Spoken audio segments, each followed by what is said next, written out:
Leitura dos escritos sagrados do livro Cânon e o Mundo da Grande Luz. Interpretação da prece de louvor a Deus, Zengen Sanji, feita pelo reverendo Minoru Nakahashi. A oração Zengen Sanji foi composta por Meishu Sama em 4 de dezembro de 1934, poucos dias antes da fundação oficial da Messiânica, 1º de janeiro de 1935, cujo nome era Dai Nippon Kanon Kai, que em português significa Grande Igreja de Kanon, no Japão. Trata-se de uma oração que, além de mostrar a estreita relação que Meishu Sama mantinha com Kanon, também revela quem verdadeiramente é Kanon, fato esse que permaneceu oculto durante todo o decorrer da Era da Noite, embora o próprio Kanon, de forma infinitamente misteriosa, jamais tenha deixado de manifestar pleno poder e grande misericórdia por todos os seres. Mesmo no budismo, não se fez menção sobre a verdadeira identidade de tal divindade, aspecto que lhe conferiu a denominação o Buda misterioso. Existe uma expressão específica para pedirmos que o poder de Kanon se manifeste, Nenpi Kanon Riki. Entretanto, o mesmo não ocorre em relação a outras divindades búdicas, tais como Sakyamuni ou Amida. Não existe, por exemplo, expressões como Sakyamuni Riki, nem Amida Riki. Única e especificamente para Kanon, tal pedido pode ser feito, já que só ele possui poder para transcender as dualidades bem-mal, yin-yang, homem-mulher, verticalidade e horizontalidade. Intrinsecamente, Kanon também possui dualidade, e por isso não é homem nem mulher. E justamente da união de dualidades, assim como, por exemplo, da união de água e fogo, para gerar vapor, é que nasce a poderosa força que Kanon é capaz de manifestar. Daí o surgimento da expressão Kanon Riki, ou seja, poder de Kanon, que aliás já se manifestava em plena Era da Noite através de milagres e daquela sabedoria bastante profunda, Mioti, capaz de transcender a dualidade bem e mal. A sabedoria de Kanon não toma por base exclusivamente um lado só, vertical ou horizontal, e por isso é muito mais profunda, já que envolve um mistério que vai além da mera compreensão humana. Os homens se encontram presos, limitados a dualidades opostas, tais como bem, mal, verticalidade, horizontalidade. Entretanto, conforme a Era do Dia vai chegando, o espírito do fogo começa a se destacar.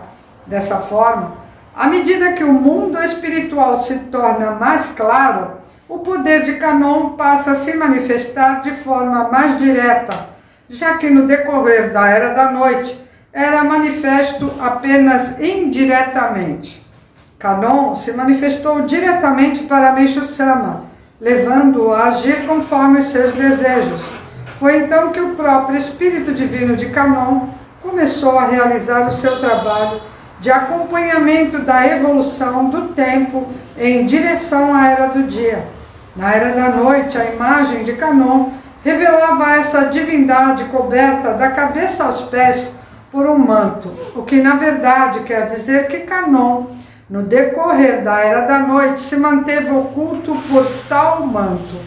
Entretanto, Kanon é um Buda solar, e por isso mesmo, só com a aproximação da chegada da Era do Dia é que pôde dar início à manifestação de todo o seu poder, mostrando quem realmente é, e isso se refletiu em todos os trabalhos divinos executados por Meishu Sama. À medida que tais trabalhos se expandiam, mostravam a grandiosidade da obra de Meishu Sama e revelavam mistérios que se mantiveram ocultos durante o transcorrer da Era da Noite, período em que muitas coisas tidas como verdade estavam invertidas. No entanto, através da manifestação de Kanon, A verdade viria à tona para tornar o mundo um lugar isento de doenças, pobreza e conflitos, possibilitando assim a edificação do verdadeiro reino de Deus aqui na terra, um mundo pleno de verdade, virtude e beleza, saúde, abundância e paz. Portanto, Canon vem a ser o salvador do mundo e o construtor do reino de Deus aqui na terra.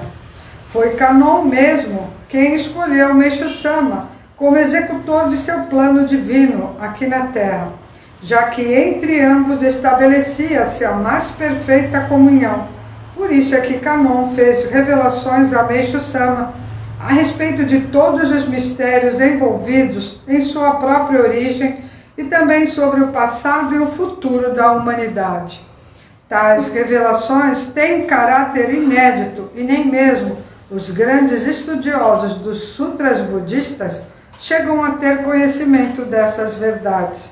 Em virtude disso é que, para lerem os ensinamentos, os leitores deverão procurar esquecer, anular todos os conhecimentos que adquiriram até então. Caso contrário, torna-se impossível a compreensão plena do que querem dizer.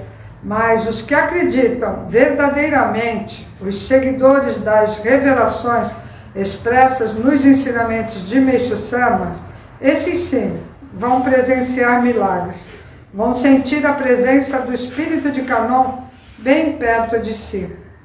Uma das características de Canon é a possibilidade de essa divindade vir a se manifestar para pessoas de espírito elevado, sempre com o mais profundo respeito pela individualidade peculiar de cada um, o que quer dizer que Canon pode realizar seus próprios desejos e manifestar sua misteriosa força com facilidade, sem jamais anular a individualidade, as características pessoais de ninguém, sempre mantendo um absoluto respeito pela natureza do indivíduo.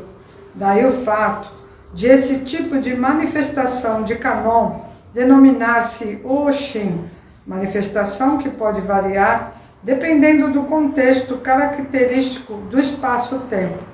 Dessa forma, respeitando limites, Canon se adapta devidamente a diferentes circunstâncias e daí então passa a atuar, a se manifestar.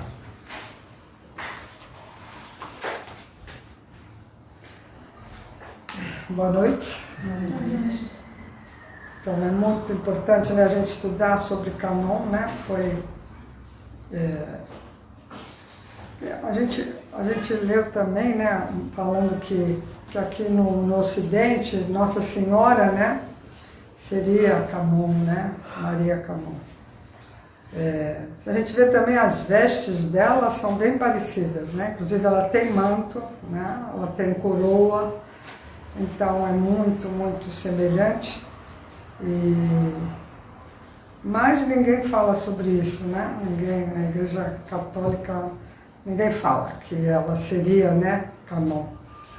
Ela é tida como sendo mãe de Jesus, né, mas com certeza Jesus também teve Canon junto dele, né, no caminhar dele, né, então eu acho que a igreja às vezes não revela para não entendendo que as pessoas não entendem, né, então fica assim como se fosse mãe dele, né? Claro que ele teve mãe, mas ela entra como sendo a protetora, né? A misericordiosa. Mas na verdade não é bem assim, né? Então, essa parte que fala, né, do poder de Canon, só Canon tem o poder, né? Por isso manifestou na Era do Dia. Essas palavras, esse mantra que se fala, né? Nenpi Canon Riki, é exatamente isso. Quando a gente pronuncia e repete várias vezes, a gente está pedindo para Canon dar a força dele, porque a gente não tem força. A nossa força é limitada, né? Então, a gente sabe que o negativo tem um poder de 0,99. Só com o poder 1% de Deus é que vira e passa a ser o bem, né? Senão é o mal. Então, como a gente não tem força 100%, e o negativo tem quase que total, a gente tem que pedir essa força quando a gente está em momentos de aflições, né? Ou, por exemplo, uma pessoa que tem um vício e está naquele momento de querendo, né? Não consegue dominar esse vício, procurar pronunciar esse mantra, Nempi Kanon Riki, várias vezes, Nempi Kanon Riki.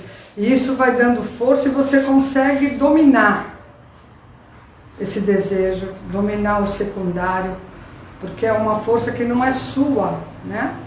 Você está pedindo para Kanon.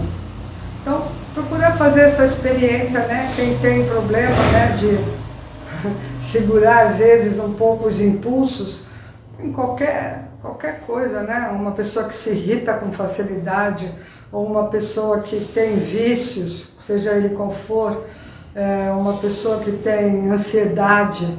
Então, procurar repetir esse mantra, faça essa experiência e vê o que acontece, né? Procura fazer diariamente. Sempre que acontecer, fala Nempi Kanon Riki, Nempi Kanon Riki. Peço a força de Kanon. Bom, gente, muito obrigada e boa noite.